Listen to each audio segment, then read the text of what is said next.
ఇవాళ రాయలసీమ లిఫ్ట్, పోతిరెడ్డిపాడు, ఇవాళ ముచ్చమరి ఆ ప్రాంతానికి పోయిన నీళ్ళు అక్కడికక్కడనే మాయమైపోతున్నాయి. ఎక్కడ పోయినా తెల్లారులే చూసే వరకాలు ఏమి కనిపిస్తలేవు. రాత్రి చూస్తే శ్రీశైలం నిండుకుంటుంది, తెల్లారి వరకాల కాలి కుండలాగా కనిపిస్తుంది. దీనికి కారణం పోతిరెడ్డిపాడు కదా, నువ్వు చేసిన కుంపటి కదా. రాయలసీమ లిఫ్ట్ నీ ఇంట్లోనే జీవో తయారైంది కదా.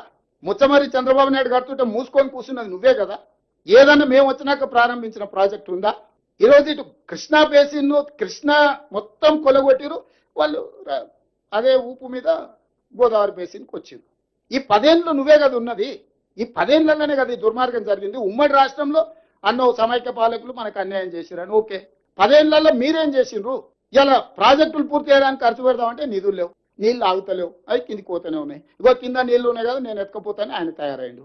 సరిగ్గా చూడు, రేపు పొద్దుగాల చంద్రబాబు నాయుడు గారు ఈ మీటింగ్ మినిట్స్ తీసుకొస్తాడు. వాళ్ళు వీళ్ళు కాదు, చంద్రశేఖరరావు గారు చెప్పారు 3000 టీఎంసీలు సముద్రంలోకి పోతున్నాయి, తెలంగాణ వాళ్ళకి ఏ నష్టం ఉందా, సముద్రంలో నేను కొన్ని తీసుకొని బాగుపడతా అంటే మీకేం కష్టం వచ్చింది? మా చంద్రశేఖరరావు మంచోడే కానీ రేవంత్ రెడ్డి ఎందుకు ఇట్లా చెప్తున్నాడని ఆయన తయారవుతాడు.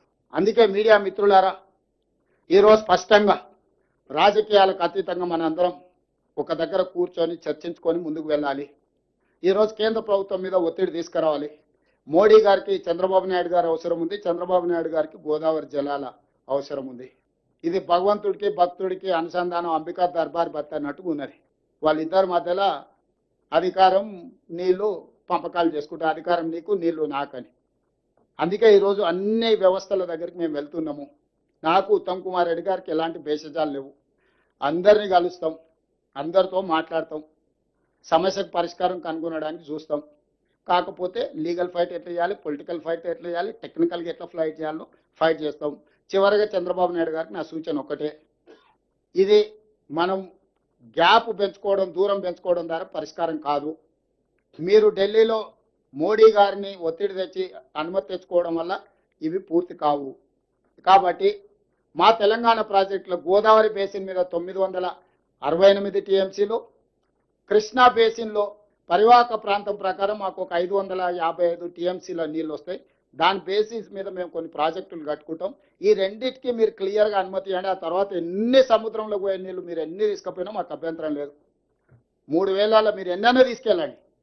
ఓ 1000 టీఎంసీలు దాదాపుగా గోదావరి మీద, ఒక 500 టీఎంసీలు కృష్ణా బేసిన్ మీద మా ప్రాజెక్టులకు మీరు ఎన్ఓసి ఇవ్వండి.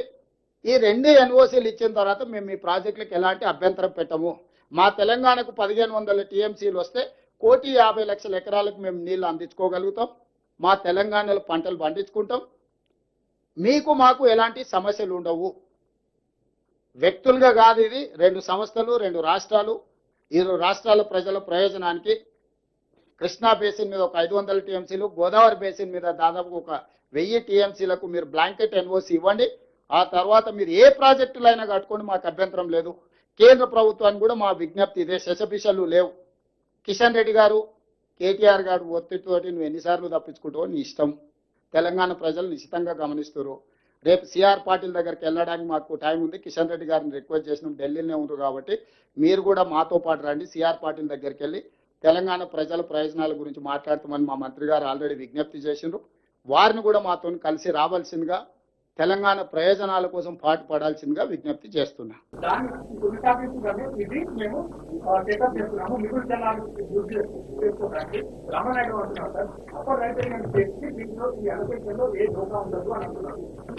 రాహుల్ గారు, మీకు యూనివర్సల్ వాటర్ లాస్ మీరు ఒకసారి చదువుకోండి. యూనివర్సల్ వాటర్ లాస్ ప్రకారం పరివాహక ప్రాంతం వాడుకున్న తర్వాతనే దిగువ ప్రాంతాలకు నీళ్ళు ఇవ్వాలి. నెంబర్ 1. దిగువ ప్రాంతాలలో ఉన్న పరివాహక ప్రాంతానికి నీళ్లు సరిపోయిన తర్వాతనే ఇంకొక బేసిన్కు నీళ్లు తరలించాలి.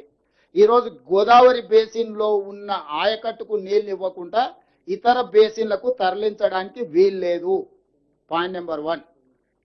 ఇట్లాంటి వాదన వల్లనే ఈ వాదనలు వితండవాదంగా మారే తెలంగాణ రాష్ట్ర ఉద్యమం వచ్చి తెలంగాణ రాష్ట్రం ఏర్పడిన తర్వాత ఈ ప్రాజెక్టుల నిర్మాణం కోసము, నిర్వహణ కోసము, వివాదాల పరిష్కారం కోసం గోదావరి రివర్ మేనేజ్మెంట్ బోర్డ్ అని పెట్టినరు. అందులో ఆఫీసర్స్ కమిటీ ఉంది, మినిస్టర్స్ లెవెల్ కమిటీ ఉంది, యూనియన్ మినిస్టర్ నేతృత్వంలో ముఖ్యమంత్రుల కమిటీ ఉన్నది. ఈ ప్లాట్ఫామ్లలో ఎక్కడ చర్చించకుండా గోదావరి రివర్ మేనేజ్మెంట్ బోర్డుకి మీరు ప్రాజెక్టు రిపోర్ట్ ఇవ్వకుండా ఆ గోదావరి రివర్ మేనేజ్మెంట్ బోర్డు మా అభ్యంతరాలను మాకు లేఖ రాసి మా అభ్యంతరాలను తీసుకున్న తర్వాత ఆ అభ్యంతరాలను నివృత్తి చేసినాకనే ముందుకు వెళ్ళాలి.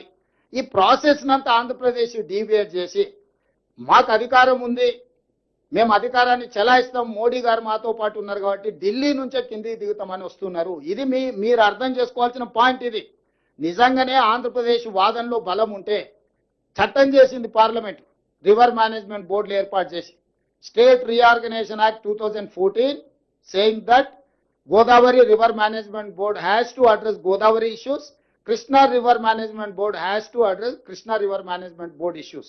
Officers level committee, minister level committee, chief minister level headed by Jal Shakti minister. ఈ అప్రాప్రియేట్ ఫోరంలో అయినా ఎక్కడ రిజాల్వ్ కాకపోతే లీగల్ బ్యాటిల్ ఉంటుంది.